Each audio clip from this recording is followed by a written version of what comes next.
Welcome to HortTube.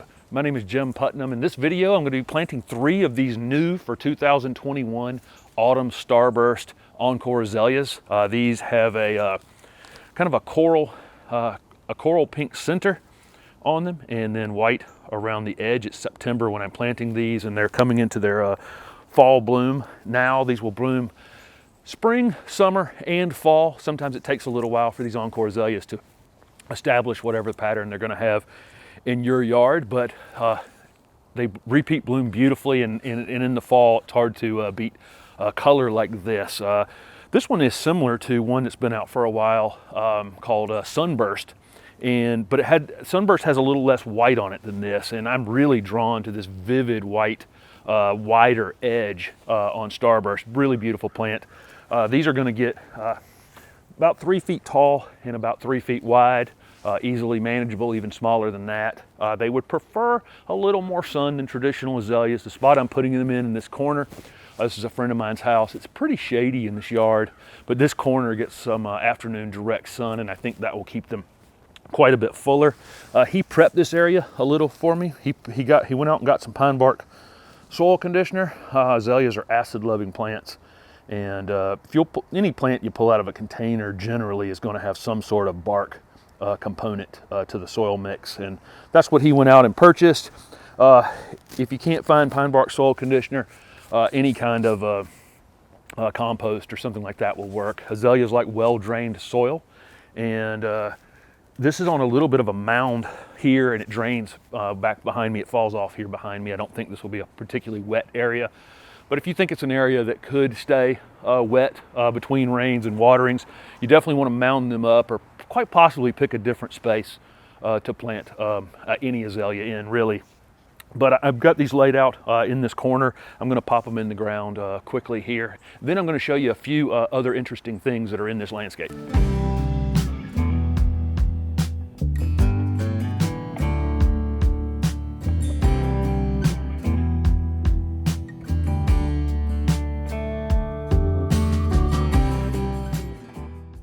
So here they are in this corner.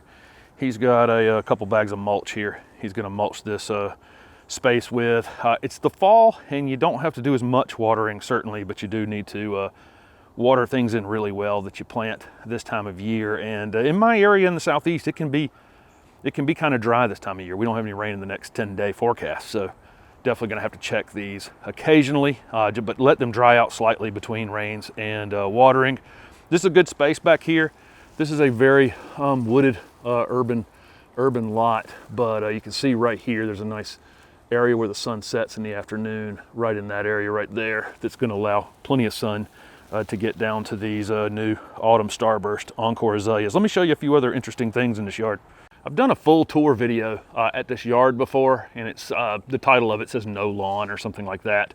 It's a beautiful landscape in an urban setting. It doesn't have any turf. It's planted fully all the way around the house, and it has a path that goes around. This is a weeping KATSURA, which I've showed a couple times on the channel. It's just absolutely beautiful. What an entry piece.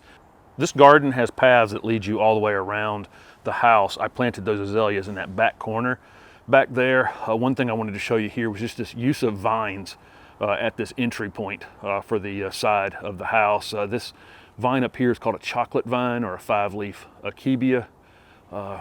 Really nice foliage on this vine, and it's growing on a trellis. Looks great. Right here on this brick fence, there's basically a fence created out of bricks right there. There's a climbing hydrangea.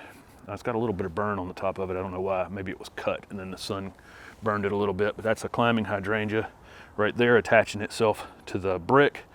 And then if we go through the gated entrance here, right here, to get some height on the side of the house and not take up a lot of footprint, there's a bignonia right here, a cross vine.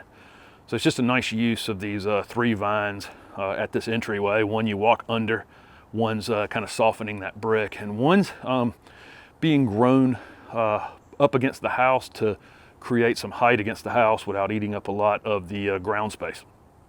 Backing back out from the 3 vines in that entry, There's a really nice green foliage Japanese maple right there that's been pruned upright and narrow. There's a hydrangea macrophylla, or a big leaf hydrangea that had bloomed nicely earlier in the season. And then this oak leaf hydrangea, which in the fall has these flowers become super striking. They're almost as pretty in the fall as they are when they're white earlier in the season. If you're watching on YouTube, I'll link the original full tour video that I did in this garden space if you want to see it in more detail. This is the other side of the house. You can see the garden paths, the steps, dwarf mondo grass planted in between the stones here.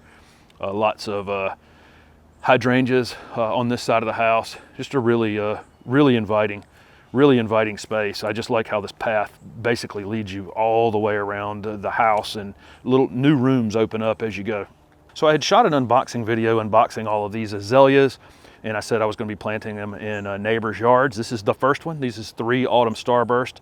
I've got a video coming tomorrow with 3 Autumn Majesty in another beautiful yard, and I'll give you a little mini tour there as well. Thanks for watching.